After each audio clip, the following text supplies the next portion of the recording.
నాయకత్వం కేటీఆర్ గారి నాయకత్వం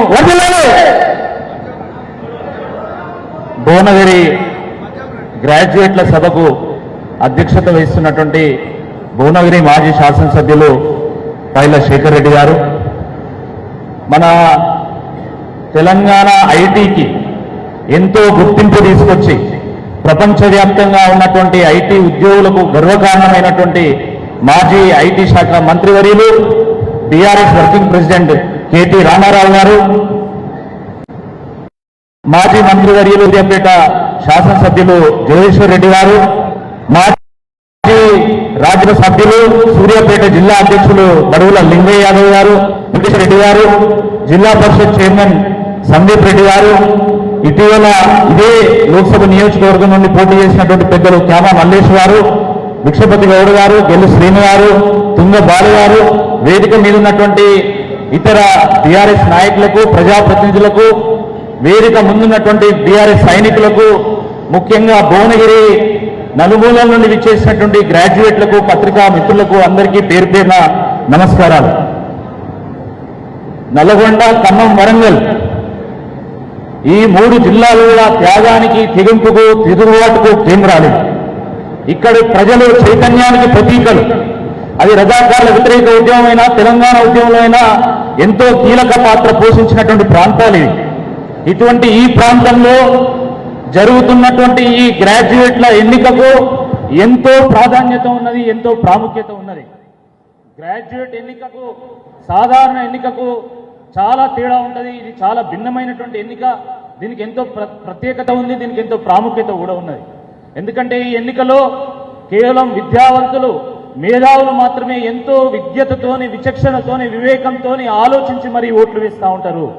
గత పరంపర చూసినట్టయితే ఒక చుక్కా రామయ్య గారు, ఒక ప్రొఫెసర్ నాగేశ్వర్ గారు, ఒక ఎల్ఎస్ రాజు గారు, డాక్టర్ రాజేశ్వరరావు గారు, రామచంద్రరావు గారు, కపిలవాయి దిలీప్ కుమార్ గారు, అదేవిధంగా మన డాక్టర్ పల్లా రాజేశ్వర రెడ్డి గారు, పార్టీలు ఏవైనా కూడా గ్రాడ్యుయేట్ల ఎన్నికల్లో ప్రతిసారి కూడా మంచి విజనరీస్ ని, థింకర్స్ ని, ఇంటలెక్చువల్స్ ని, సమాజానికి సంక్షోభం ఏర్పడ్డప్పుడు ఒక దారి చూపగలిగే సత్తా ఉన్నటువంటి వాళ్ళను, ప్రజలకు ఒక ఆదర్శంగా నిలవగలిగేటువంటి వాళ్ళను మాత్రమే ఎన్నుకుంటూ వస్తా ఉన్నారు. తప్పకుండా ఈసారి కూడా అదే పరంపర కొనసాగుతుందని, మీరిచ్చేటువంటి ఒక తీర్పు ఈ సమాజానికి, తెలంగాణకు ఒక దిక్సూచిగా నిలుస్తుందని చెప్పి నేను భావిస్తా ఉన్నాను.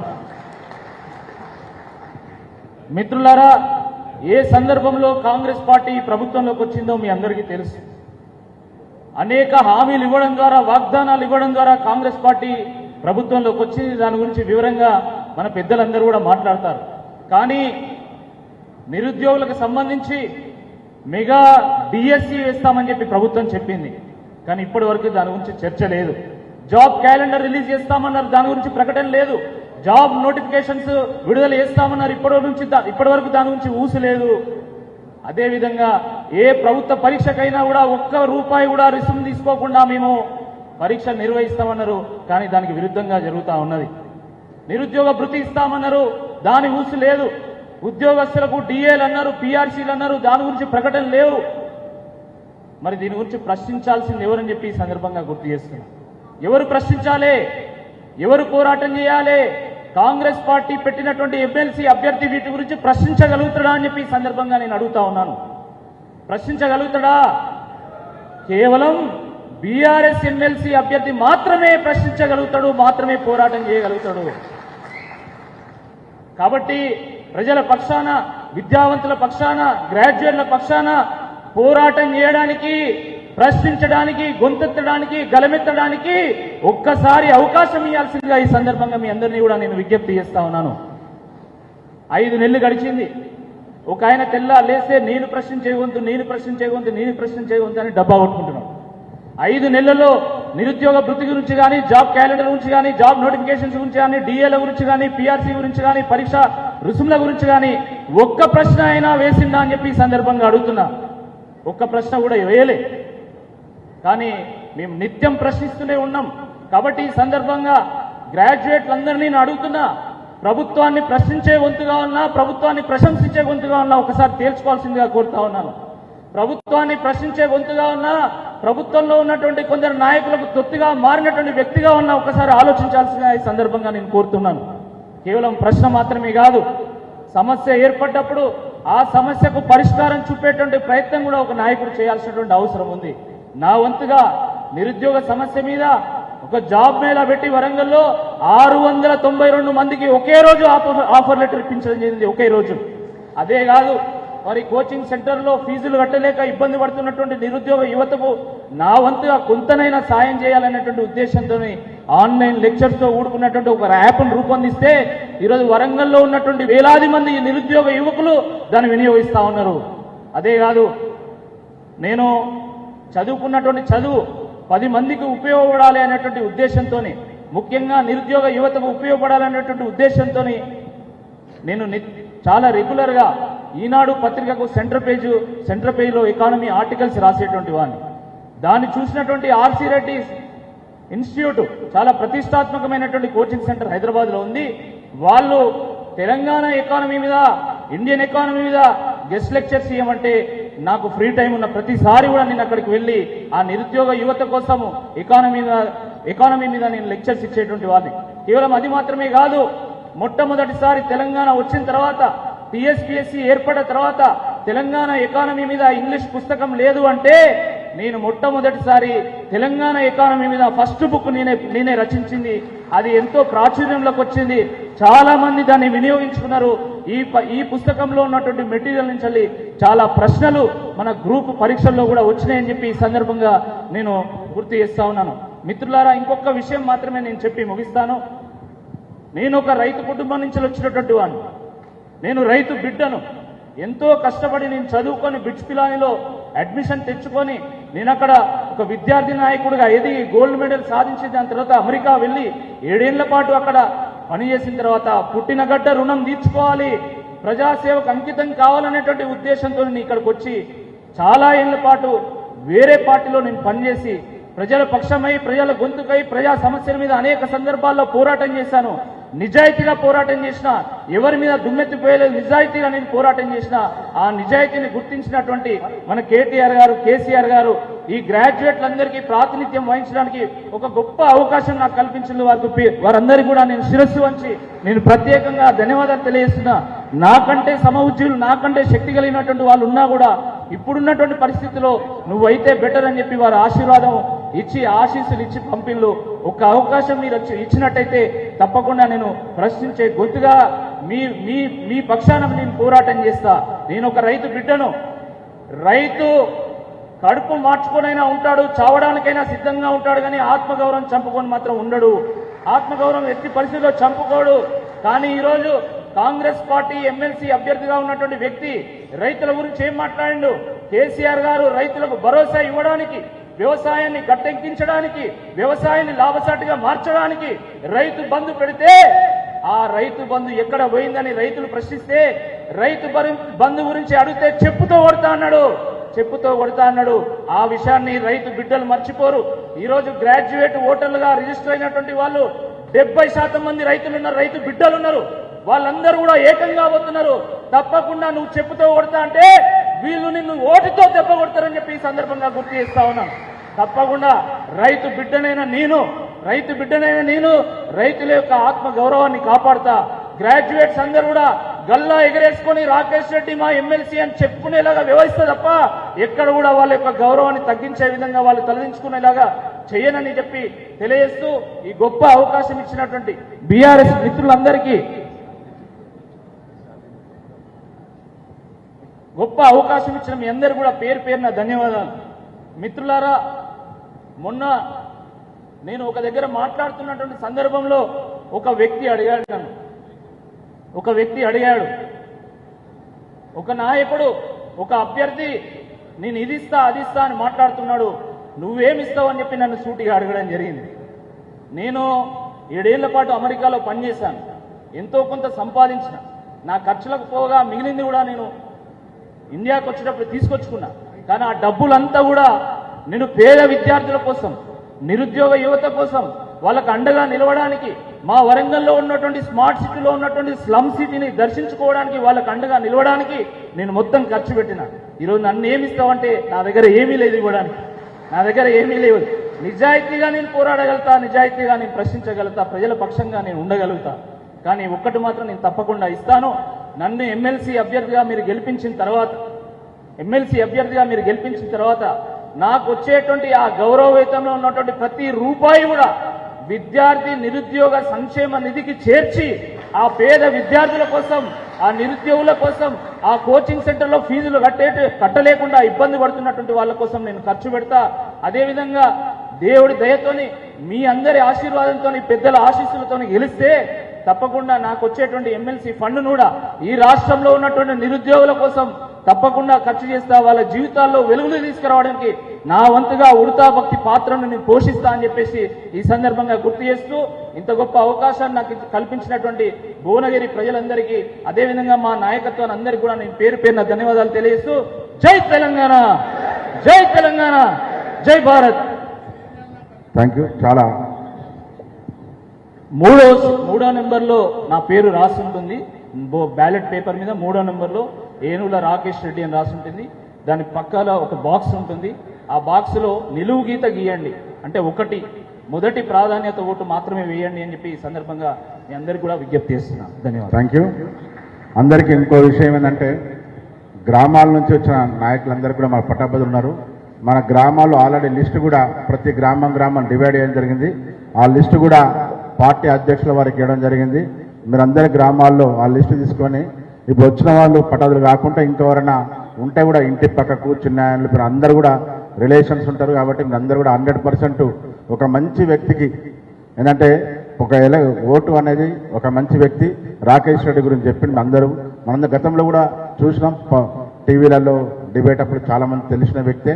కాబట్టి అంత మంచి వ్యక్తిని కాపాడుకోవాల్సిన బాధ్యత మనందరిపై ఉంది. కాబట్టి మనందరూ గ్రామాన మంచిగా చెప్పాలి, ఇట్లా రాకేష్ రెడ్డి వాడు ఇట్లా వ్యక్తి ఇలాంటి మంచివాడని చెప్పి కూడా చెప్పుకుంటూ ప్రతి ఒక్కరికి ఓటేయాలని గ్రామాన వార్డులలో కూడా, టౌన్లలో వార్డులలో అందరూ కూడా లిస్ట్ ఇచ్చినాం. అందరు చెప్పాలని కోరుకుంటూ ఇప్పుడు మన మాజీ మంత్రివర్యులు ఎమ్మెల్యే సూర్యాపేట్ దేవిశాలని మాట్లాడవలసిన కోరుతున్నాం.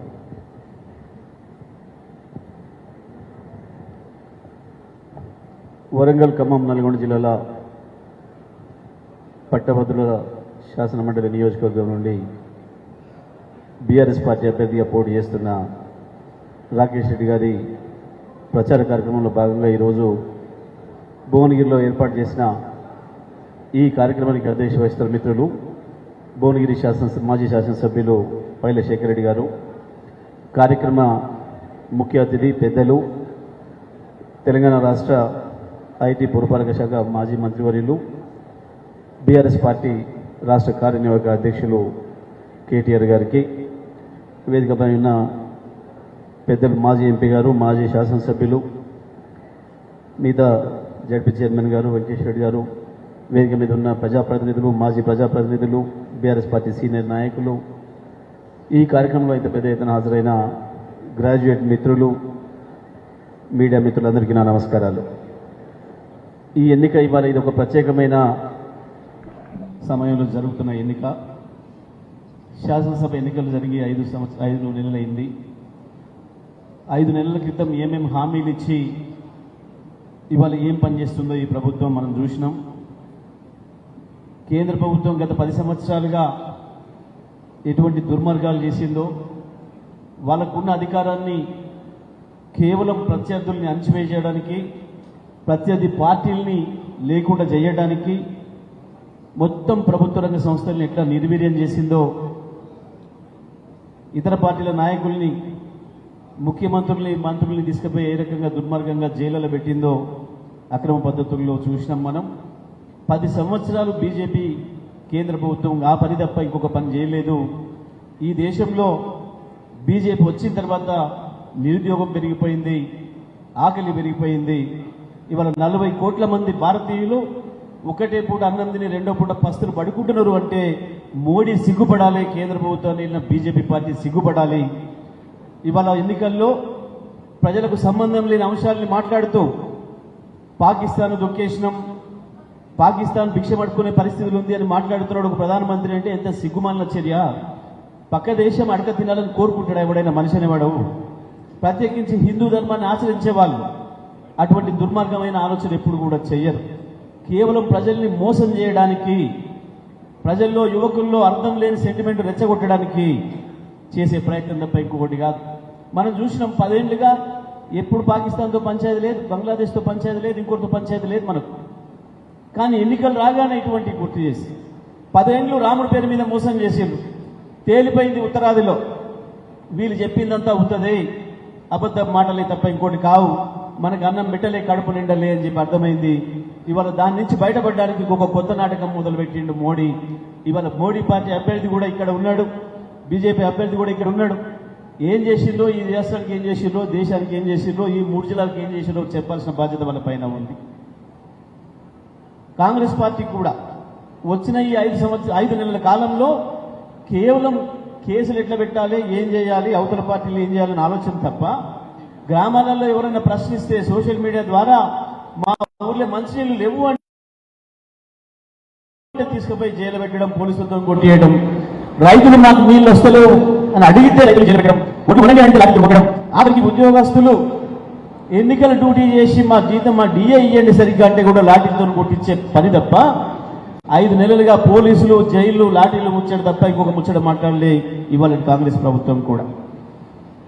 కేసీఆర్ ఉన్ననాడు, బీఆర్ఎస్ ప్రభుత్వం ఉన్ననాడు ఎప్పుడన్నా ఒక రోజు విన్నరా ఒక కేసు గురించి, ఒక పోలీసు గురించి, ఒక జైలు గురించి కేసీఆర్ నోటి నుంచి కానీ, కేసీఆర్ వెళ్తున్న మంత్రుల నోటి నుంచి కానీ ఒక్క మాట ఎప్పుడైనా విన్నరా? ఒకసారి గుర్తు చేసుకోవాలి పట్టభద్ర మిత్రులందరూ కూడా. ఎక్కడైనా చిన్న నేరం జరిగితే అది పోలీసుల పని, ఓ ఎస్ఐ చేసే పని. కానీ దాన్ని 5 నెలలుగా ఈ రాష్ట్ర ముఖ్యమంత్రి, మంత్రులు పదే పోలీసులు పెడతాం, జైళ్ళలో పెడతాం, కేసులు పెడతామని భయపెట్టేయడం తప్ప ఇంకొక పని చెయ్యలే. ఇచ్చిన హామీల నుంచి బయటపడడం కొరకు, మరొకసారి ప్రజల్ని మోసం చేయడం కొరకు ఏదైతే నెల వాయిదా పెట్టుకుంటూ వచ్చిందో రైతులకు కావచ్చు, 6 గ్యారెంటీలకు కావచ్చు, ఇవాళ ఏదైతే ఆగస్టు 15 డేట్ పెట్టి ఆగస్టు 15 డేట్ పెట్టుకున్నో దాని లోపే అన్ని ఎన్నికలలో పనిచేసుకోవాలి, ప్రజల్ని మోసం చేయాలని చెప్పి బీసీ గణన చేసి తర్వాతనే ఎన్నికలు పెడతామన్న వాళ్ళు మళ్ళొక్కసారి బీసీ మిత్రులను కూడా మోసం చేసి పబ్బం కట్టించుకునే ప్రయత్నం చేస్తూ ఉంది కాంగ్రెస్ పార్టీ ఈ రాష్ట్రంలో. మరి ఇటువంటి పరిస్థితులలో గత 4 సార్లు మేము తప్పకుండా బీఆర్ఎస్ వెంటనే ఉంటాం, మేము ప్రశ్నించే గొంతుకగా ఉంటాము అని చెప్పి ఆనాడు ఎన్నికలు మొదటిసారి వచ్చిన నాటి నుంచి ఇప్పటి వరకు ప్రతి సందర్భంలో కూడా బీఆర్ఎస్ పార్టీ అభ్యర్థి, టీఆర్ఎస్ పార్టీ అభ్యర్థులను గెలిపించిన పట్టభద్రులు మన వాళ్ళందరూ కూడా తప్పకుండా నల్లగొండ జిల్లా చైతన్యం ప్రతి సందర్భంలో కనిపించింది ఈ ఎన్నికల్లో, పట్టభద్రుల ఎన్నికల్లో. మరి ఈసారి కూడా అభ్యర్థుల విషయంలో అభ్యర్థుల గుణగణాలు చూడాలి. ఆయన వచ్చి ఏం చెప్తున్నాడో, మన రాకేష్ ఏం చెప్పిండో మీరు అందరూ కూడా విన్నారు. ఎంత స్పష్టంగా, ఎంత పద్ధతిగా, ఒక గౌరవంగా, ఒక మంచి భాషతో ఎట్లా మాట్లాడుతున్నాడో వాళ్ళ అవతల భాష ఏందో మీకు బాగా తెలుసు, నేను పెద్దగా చెప్పే అక్కర లేదు. మరి పట్టభద్రులైన మిత్రులు, రిటైర్డ్ ఉద్యోగస్తుల నుంచి కొత్తగా 3 సంవత్సరాల క్రితం పట్టభద్రులైన వాళ్ళందరూ కూడా ఇవాళ ఏదైతే ఓటర్లుగా నమోదై ఉన్నారో తప్పకుండా ఆలోచన చెయ్యండి. కేంద్ర ప్రభుత్వం ఏం చేసింది, రాష్ట్ర ప్రభుత్వం ఏం చేస్తుంది, ఈ ఎన్నికల్లో నిలబడ్డ అభ్యర్థులు ఏం చేస్తారు, వాళ్ళ గుణగణాలు ఏంది కూడా ఒకసారి ఆలోచన చేసి నిర్ణయం తీసుకొని మీరందరూ కూడా ఓటు వేయాలని, తప్పకుండా మన రాకేష్ రెడ్డి విద్యావంతుడు, మంచి ఆదర్శ భావాలతోని ప్రజలకు సేవ చేయాలని చెప్పి ఉన్నత ఉద్యోగాన్ని వదులుకొని వచ్చినవాడు. తప్పకుండా రాకేష్ రెడ్డిని మీరందరూ కూడా ఆశీర్వదించాలని 3వ నెంబర్ వారి సీరియల్లో బ్యాలెట్లో దానిపైన 1 అని చెప్పి మార్క్ వేసి రాకేష్ రెడ్డిని మంచి మెజార్టీతో గెలిపించడానికి మీరందరూ కూడా తోడ్పడాలని చెప్పి కోరుకుంటూ, పెద్దలు భారతదేశంలోనే కాదు ప్రపంచవ్యాప్తంగా తెలంగాణ అంటే ఏందనేది గుర్తింపు తెచ్చి కేసీఆర్ తెలంగాణ రాష్ట్రాన్ని తెస్తే ప్రపంచానికి తెలంగాణను పరిచయం చేసి తెలంగాణ పదం ఉచ్చరించిన వాళ్ళతోనూ కూడా తెలంగాణ, జై తెలంగాణ అనిపించిన మన అద్భుతమైన ప్రజానాయకుడు, అద్భుతమైన పరిపాలనా దక్షుడు తన ప్రతిభతోని మొత్తం తెలంగాణ రాష్ట్రానికి 20 లక్షల ఉద్యోగాలు సృష్టించగలిగిన పరిశ్రమలు తీసుకురావడానికి తను తయారు చేసిన ఇండస్ట్రియల్ ఐపాస్ చట్టమైతే ఏంది, దాని ద్వారా తీసుకొచ్చిన మిగతా అన్ని విషయాలు కేసీఆర్ గారు ఏదైతే విద్యుత్తు, నీళ్లు, రోడ్లు వేసి శాంతి భద్రతల విషయంలో రక్షణ కల్పించి ప్రపంచ పారిశ్రామికవేత్తల్ని ఆకర్షించే పద్ధతిలో చేసిండ్రో వాళ్ళందరినీ కూడా ఇక్కడికి తీసుకొచ్చి 20 లక్షల యువతకి వాళ్ళ ఉద్యోగాలు కల్పించిన మన నాయకుడు, మన రాష్ట్ర అధ్యక్షుడు, వర్కింగ్ ప్రెసిడెంట్ కేటీఆర్ గారిని మాట్లాడాల్సిందిగా విజ్ఞప్తి చేస్తా ఉన్నారు. అందరికీ నమస్కారం. మన భువనగిరి కాన్స్టిట్యున్సీ మొత్తం గ్రామాన డ్రైనేజ్ వ్యవస్థ ఉందన్నా, సీసీ రోడ్లు అయిందన్నా, పోచంపల్లి మున్సిపాలిటీ మొత్తం అయిందన్నా, ఈ భువనగిరి మున్సిపాలిటీ మొత్తం అయిందన్నా కూడా కేటీఆర్ అన్న ఇచ్చిన ఫండ్స్తోనే మొత్తం చేయగలం. మా అన్నలందరూ తెలుసు కాబట్టి అంత గొప్ప వ్యక్తి మన దగ్గరికి వచ్చిండు. చాలా అందరం కూడా ఎప్పుడు అడిగినా కూడా ఏ రూపాయి అడిగినా కూడా ఇచ్చేటోడు. బాగా ఇవ్వాలి శేఖర్, ఇంకా బాగా చేయి అంటాడు, అంత పండించుడు. కానీ అన్న నమ్మకాన్ని వంపు చేసిన సారీ అన్న, సారీ. అందరికీ నమస్కారం. గౌరవనీయులు పెద్దలు భువనగిరి మాజీ శాసనసభ్యులు, నిజానికి మాజీ శాసనసభ్యుడు అనాలంటే బాధ అవుతుంది. పైల శేఖర్ రెడ్డి లాంటి మంచి నాయకుడిని మరి ఎందుకు కోల్పోయినారో నాకు తెలియదు, కానీ మాజీ శాసనసభ్యులు సోదరులు పైల శేఖర్ రెడ్డి గారు, గౌరవనీయులు పెద్దలు, నల్లగొండ జిల్లాను గత 9.5 సంవత్సరాలుగా అభివృద్ధి బాటలో బ్రహ్మాండంగా తన నాయకత్వంలో మరి ఆనాడు మంత్రిగా జిల్లాలోని 12 నియోజకవర్గాలను సమన్వయం చేసి బ్రహ్మాండంగా ఉమ్మడి నల్గొండ జిల్లాను అభివృద్ధి బాటలో ముందుకు తీసుకొని పోయిన పెద్దలు, మాజీ మంత్రివర్యులు, సూర్యాపేట శాసనసభ్యులు అన్న జగదీశ్వర్ రెడ్డి గారికి, గౌరవనీయులు మన భువనగిరి యాదాద్రి భువనగిరి జిల్లా పరిషత్ అధ్యక్షుడు సోదరుడు ఎలిమినేటి సందీప్ రెడ్డి గారు, భువనగిరి పార్లమెంటు నియోజకవర్గానికి మొన్ననే మీ అందరి ఆశీస్సులతో పోటీ చేసిన పెద్దలు అన్న క్యామ మల్లేష్ గారు, గౌరవ మాజీ శాసనసభ్యులు సోదరులు భిక్షమయ్య గౌడ్ గారు, గౌరవ మాజీ పార్లమెంట్ సభ్యులు రాజ్యసభ సభ్యులు అన్న బడుగుల లింగయ్య యాదవ్ గారు, గౌరవనీయులు చింతల వెంకటేశ్వర రెడ్డి గారు, డాక్టర్ అమరేందర్ గౌడ్ గారు,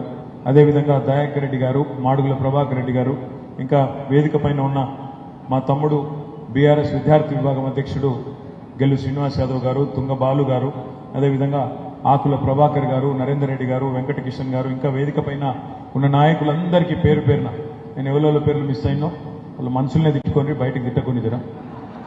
ఈరోజు మరి కార్యక్రమంలో మన పెళ్లి కొడుకు మీ అందరి ఆశీస్సులతో కాబోయే గ్రాడ్యుయేట్ శాసన మండలి సభ్యుడు మీ అందరి ఆశీస్సులతో తమ్ముడు ఏనుగు రాకేష్ రెడ్డి గారికి, భువనగిరి శాసనసభ నియోజకవర్గంలోని వివిధ మండలాల నుంచి ఈ కార్యక్రమంలో పాల్పంచుకుంటున్న మా గ్రాడ్యుయేట్ మిత్రులందరికీ, సోదరులందరికీ, సోదరి మనలు ఎవరు కనబడతలేరు, సోదరులందరికీ కూడా పేరు పేరున హృదయపూర్వకంగా నమస్కారం. ఇలా ఓటున్న వాళ్ళు ఒకసారి చేయి లావట్టండి చూద్దాం. నా కోసం లావడుతున్నా, నిజంగా ఓట్లు ఉన్నాయా? వేదిక మీద ఉన్న వాళ్ళు ఓట్లు ఉన్నాయా?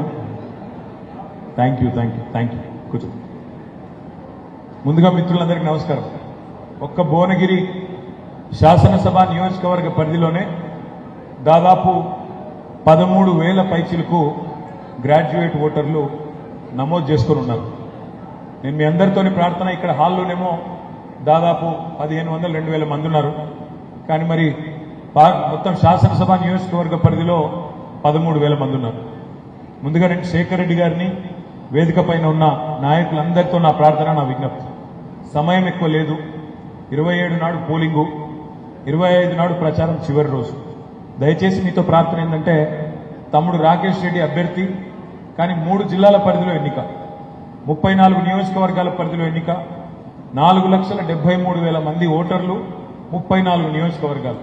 కాబట్టి ఒక్కొక్క ఓటర్ని కలవడం, ఒక్కొక్కరికి విజ్ఞప్తి చేయడం అంటే అది మానవ మాతృలకు సాధ్యమయ్యే పని కాదు.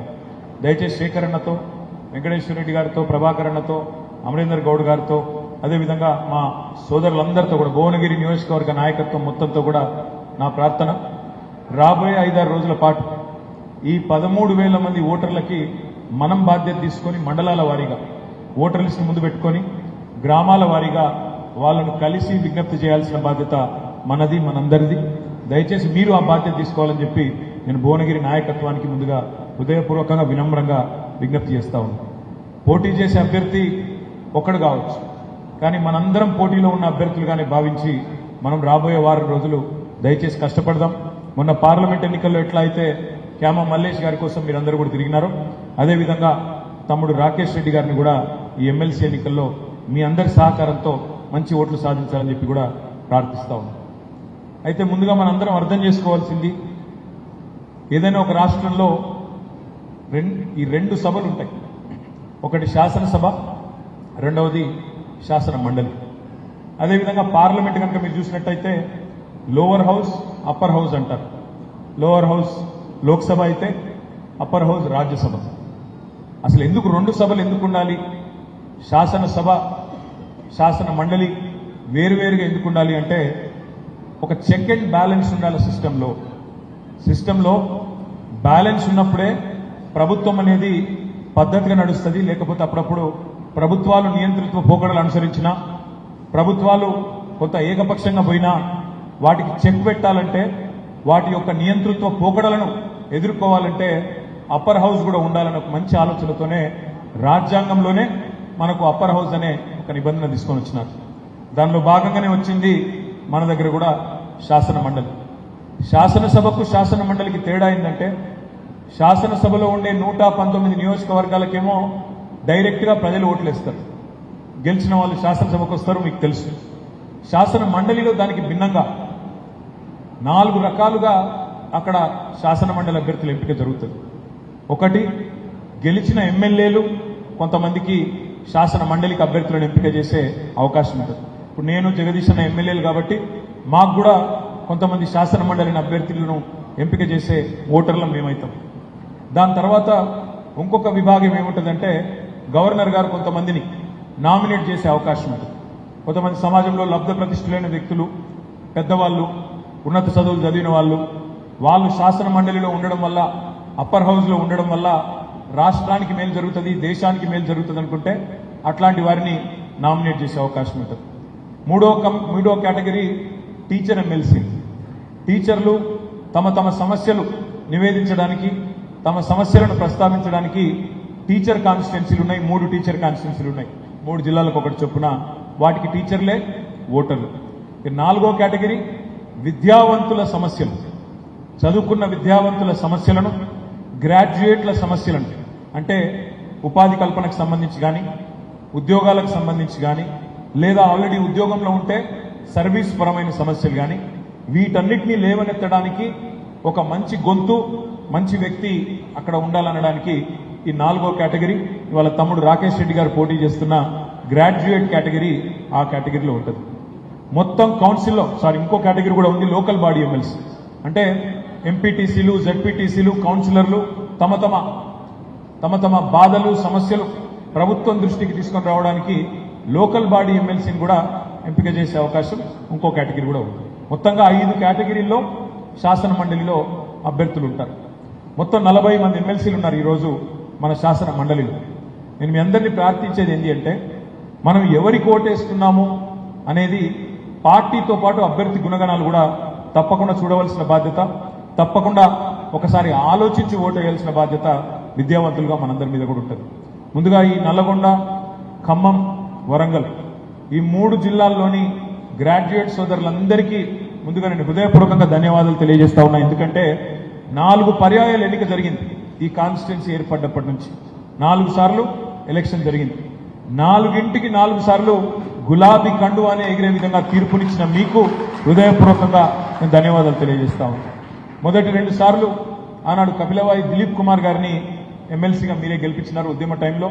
ఆ తర్వాత మరి తెలంగాణ ఏర్పడ్డ తర్వాత శాసన మండలికి 2 సార్లు గ్రాడ్యుయేట్ ఎమ్మెల్సీగా డాక్టర్ పల్లా రాజేశ్వరరెడ్డి గారిని కూడా మీరే గెలిపించినారు.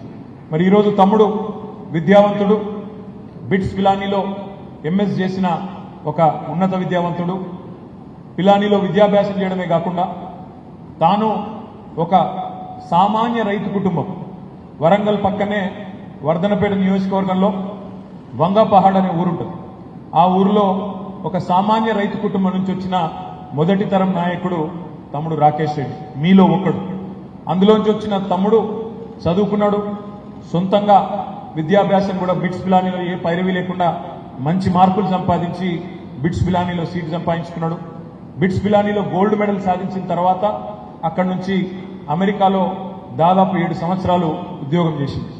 అక్కడి నుంచి 7 సంవత్సరాలు ఉద్యోగం చేసినా కావాలంటే అక్కడే కోట్ల రూపాయలు సంపాదించుకుంటూ స్థిరపడే అవకాశం ఉన్నా లేదు, నేను నా దేశానికి పోతా, నా రాష్ట్రానికి పోతా, నా తెలంగాణకు పోతా అని చెప్పి తిరిగి వచ్చి ఇక్కడ మరి ప్రజా జీవితంలో అడుగుపెట్టిండు. మొన్నటి శాసనసభ ఎన్నికల దాకా అంటే దాదాపు 10 ఏళ్ల పాటు మన ప్రభుత్వం అధికారంలో ఉన్నప్పుడు ఆనాడు ప్రతిపక్షంగా ఉండి మన ప్రభుత్వాన్ని ప్రశ్నించింది. మొన్న శాసనసభ ఎన్నికల సందర్భంగానే బీఆర్ఎస్ పార్టీలో చేరిండు. ఇలా ప్రతిపక్షంలో ఉన్నా మళ్ళీ ఒకటే మాట అంటున్నాడు, 10 ఏళ్లు ఆనాడు అప్పటి ప్రభుత్వం మీద కొట్లాడినా ఈ రోజు ఇప్పటి ప్రభుత్వం మీద మళ్ళీ కొట్లాడుతందుకు నాకు అవకాశం ఇవ్వండి. నాకు ఒక సందర్భంలో కేసీఆర్ గారు ఆశీర్వాదం ఇచ్చినారు కాబట్టి తప్పకుండా ప్రజల తరపున వారి గొంతుకై నేను మాట్లాడుతా అంటూ మీ ముందుకు వస్తా ఉన్నాడు. నేను మీ అందరినీ ప్రార్థించేది ఒకటే, వాళ్ళ రాష్ట్రంలో దేశంలో ఉన్న పరిస్థితులు మీకు తెలుసు. దేశంలో 10 ఏళ్ల కిందట మోడీ గారు వచ్చినారు. ఇక మోడీ గారు చెప్పిన మాటలు, మోడీ గారు ఇచ్చిన హామీలు అవన్నీ మీకు తెలుసు.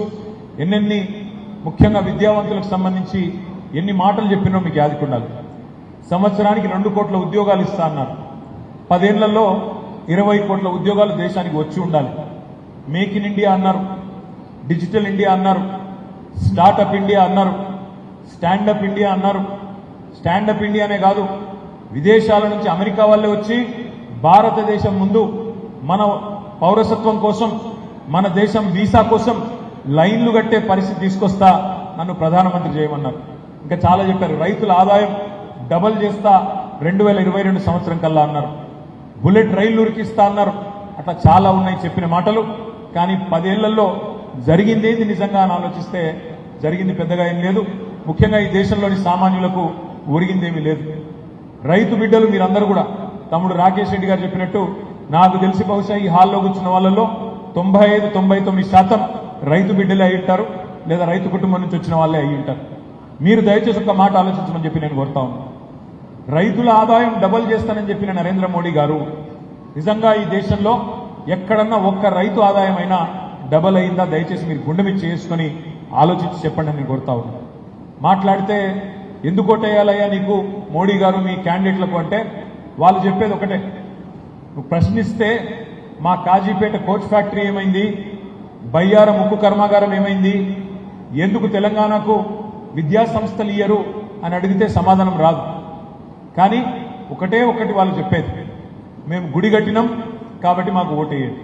ఇది తప్ప ఇంకో సమాధానం లేదు, ఇంకొక సమాధానం రాదు.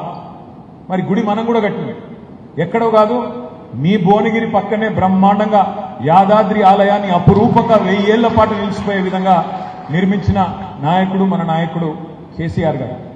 గుడి కట్టడమే ప్రాతిపదికైతే, గుడి కట్టడమే ఓటేయడానికి ప్రాతిపదికైతే యాదాద్రి కట్టింది కేసీఆర్ గారు. కానీ యాదాద్రి మాత్రమే కాదు, కేసీఆర్ గారు ఆధునిక దేవాలయాలు కూడా కట్టింది. మోడర్న్ టెంపుల్స్ ఆఫ్ డెమోక్రసీ అంటాం. మన కాళేశ్వరం లాంటి ప్రాజెక్ట్, మన పాలమూరు రంగారెడ్డి ఎత్తిపోతల పథకం లాంటి ప్రాజెక్ట్ కట్టడంతో పాటు అందులో కట్టిన ప్రతి రిజర్వాయర్కు కూడా దేవుడి పేరు పెట్టిండు కేసీఆర్ గారు. బ్యారేజీలు కడితే Lakshmi barrage, Saraswati barrage, Parvati barrage. రిజర్వాయర్లు కడితే మల్లన్న పేరు మీద మల్లన్న సాగర్, పోచమ్మ పేరు మీద కొండ పోచమ్మ సాగర్, రంగనాయక స్వామి పేరు మీద రంగనాయక సాగరు, ఇంకో కిందికి పోతే రాజరాజేశ్వర సాగరు, అన్నపూర్ణ. ఇట్లా దేవుళ్ల పేర్ల మీదనే, మానవ మాతృల పేర్లు పెట్టలేదు, అతిశయానికి పోలేదు, దేవుళ్ల పేర్ల మీదనే రిజర్వాయర్ కట్టిండు. ఇటు యాదాద్రి దేవాలయం కట్టిండు, అటు ఆధునిక దేవాలయాలు కట్టిండు. కేసీఆర్ గారు గత 9.5 ఏళ్లలో చేసిన పని ఇవాళ ఒక్కొక్కటిగా దాని విలువ మన సోదరులకు కూడా అర్థమవుతా ఉంది. వాస్తవంగా జరిగింది ఏంటి అంటే, మా శేఖరన్న ఎందుకు ఓడిపోయిండో నేను అడిగినా. శేఖరన్న కాదు, ఇవాళ రాష్ట్ర వ్యాప్తంగా మీరు చూసినట్టయితే బీఆర్ఎస్ పార్టీ ఓడిపోవడానికి నిజానికి పెద్ద కారణాలు లేవు. వాస్తవంగా జరిగింది ఏంటి అంటే, పని అద్భుతంగా చేసినాం. మీరు ఒక్కసారి నెమరేసుకోండి. 2014లో కేసీఆర్ గారు ముఖ్యమంత్రిగా పదవీ బాధ్యతలు చేపట్టిన నాడు ఇదే భువనగిరిలో ఆనాటి కరెంటు పరిస్థితి ఏంది, ఆనాటి సాగునీరు పరిస్థితి ఏంది, ఆనాడు భూముల ధరలెంత, ఆనాటి మరి పరిస్థితి ఏంది, ఈరోజు పరిస్థితి ఏంది, బేరీజు వేసుకుంటే నాకంటే బాగా మీకే తెలుస్తుంది. కేసీఆర్ ఉన్న రోజులు కరెంట్ ఎట్లుండే, కేసీఆర్ ఉన్న రోజులు సాగునీరు ఎట్లా అందింది, కేసీఆర్ వచ్చిన తర్వాత నల్లగొండలో ఫ్లోరోసిస్ సమస్య ఎట్లా మాయమైంది, మొత్తం తెలంగాణ భారతదేశానికి ధాన్య బండగారంగా మారితే, ధాన్యాన్ని అందించే ఒక కర్మాగారంగా మారితే, అందులో ఇవాళ నల్లగొండ బిడ్డలు కాలరెగిరేసి చెప్పొచ్చు మీకు.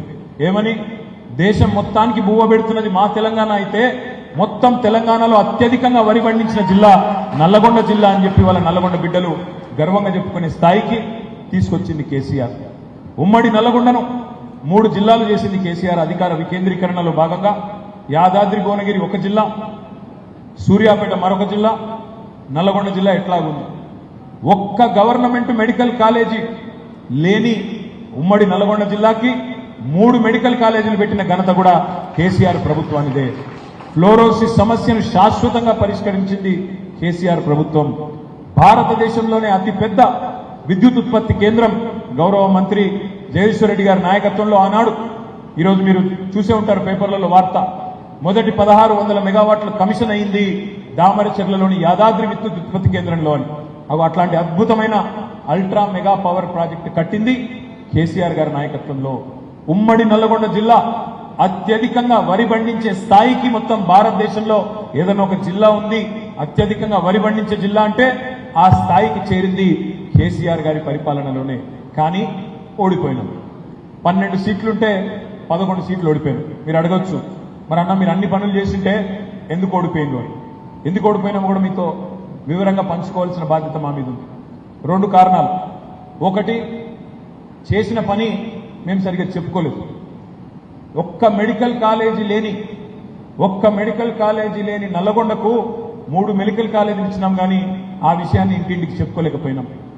వాళ్ళు ఒక్క గుడి గట్టి అయోధ్యలో ఎక్కడో 1000 కిలోమీటర్ల అవతల వాళ్ళు ఇల్లు చెప్పుకున్నారు, కానీ పక్కనే అద్భుతమైన యాదాద్రి గట్టి కూడా మనం ఇంటింటికి తిరిగి మనం చెప్పుకోలేదు, చేసిన పనికి ప్రచారం కల్పించుకోలేదు.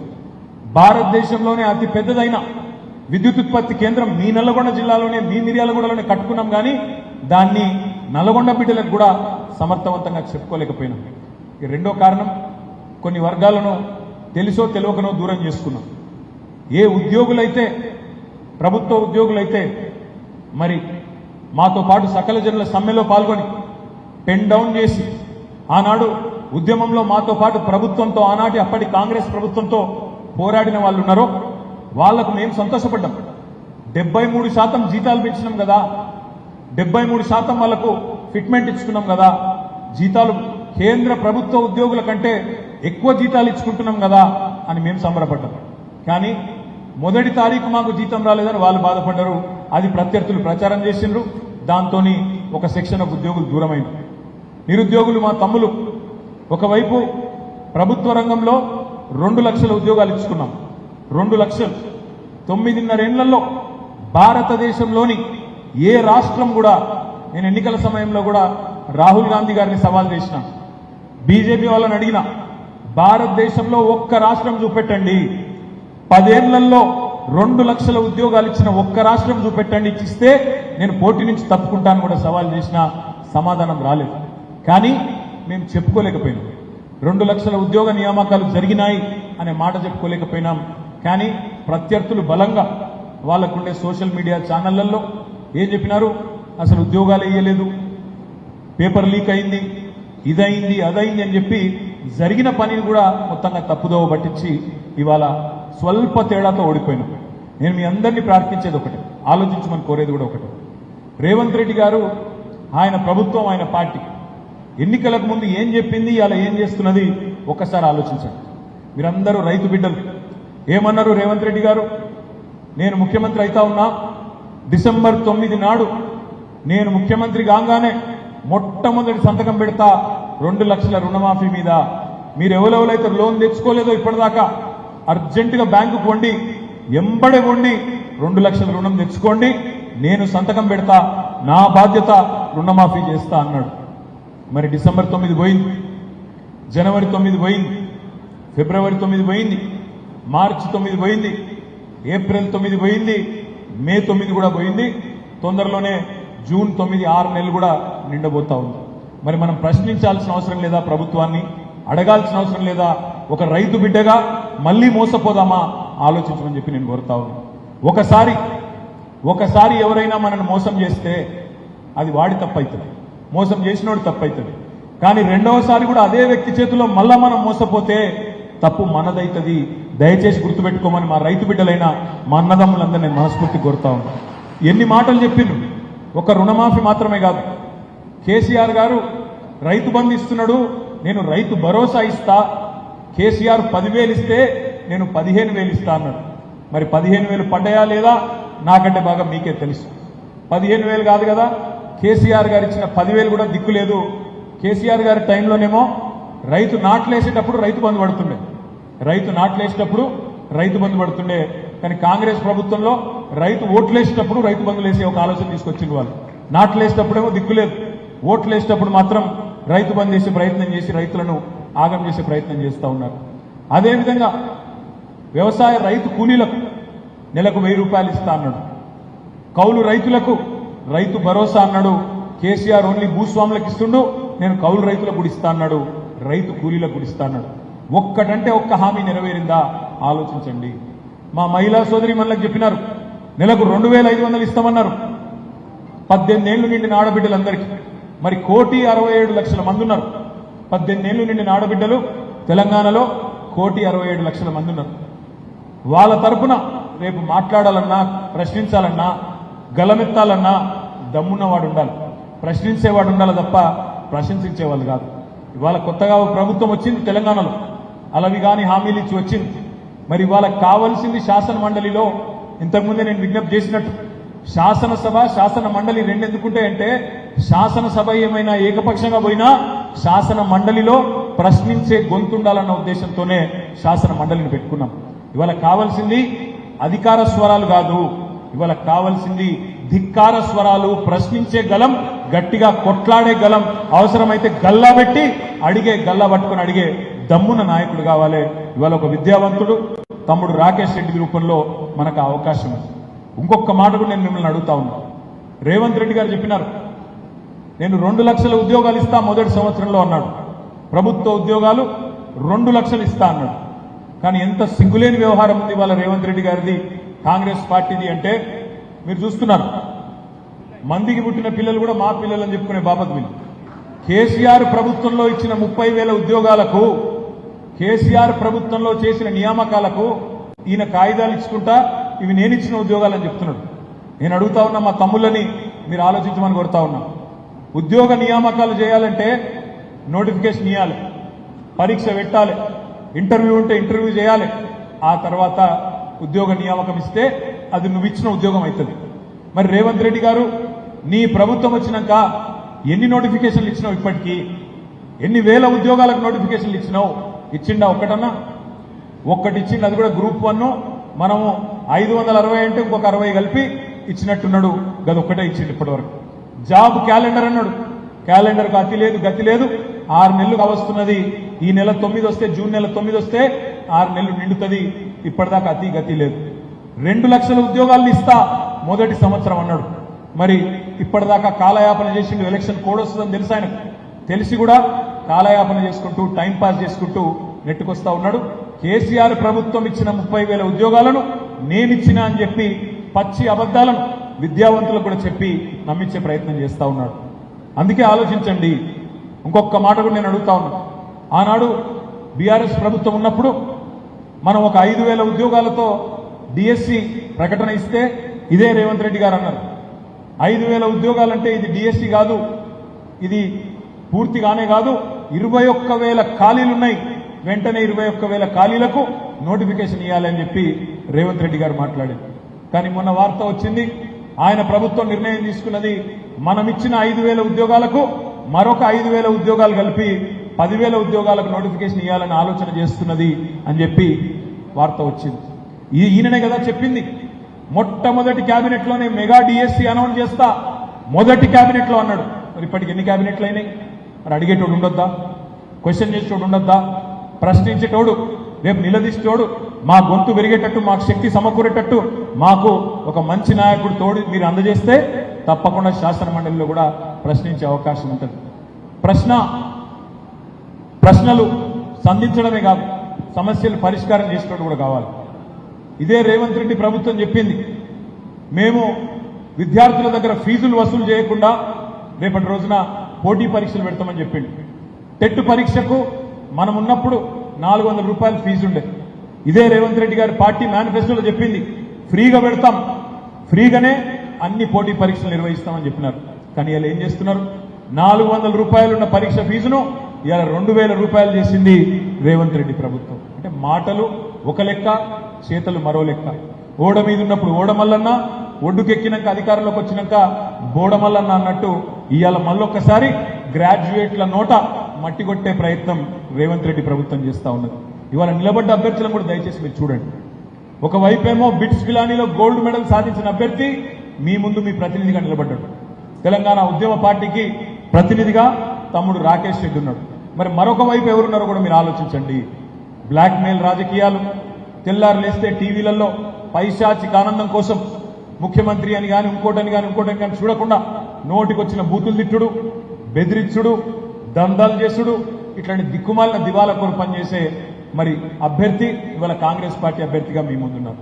దయచేసి నేను మిమ్మల్ని ప్రార్థించేది ఒకటే, మంచి వ్యక్తులను శాసన మండలికి పంపే సాంప్రదాయం గతం నుంచి కూడా ఉన్నది.